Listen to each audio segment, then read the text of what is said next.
Patuloy na pagsadsad ng halaga ng piso kontra dolyar habang di natatapos ang tensyon sa Middle East. Inaasahan na. Si Madeline Villar Moratillo sa detalye ng balita.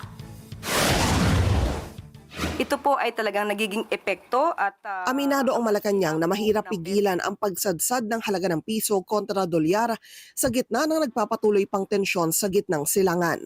Giit ni Palace Press Officer Claire Castro, wala namang may kagustuhan ito. Hindi po natin nais na ganito, hindi po ninais ng Pangulo na magkaroon ng gulo sa Middle East. Ito po ay talagang nagiging epekto at ang paghina po ng peso kontra dolyar ay bunsod na rin po ng geopolitical tension na nangyayari po sa Middle East. So, talaga pong ito ang maaaring kahihinatnan hanggat hindi po napipigil ang tensyon o ang sigalot sa Middle East.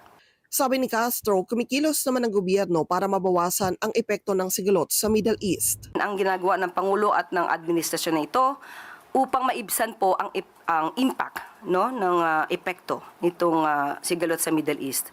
At gagawin po ang lahat para po maayos ang lahat na nangyayari, pati po ang pagtulong sa ating mga kababayan. Bunsod ng patuloy na kaguluhan sa gitnang silangan, hirap nang makabawi ang halaga ng piso na naglalaro sa 60 pesos kontra US dollar. Madeline Villar Moratillo para sa Mata ng Agila. Matatag, matapang, matapat.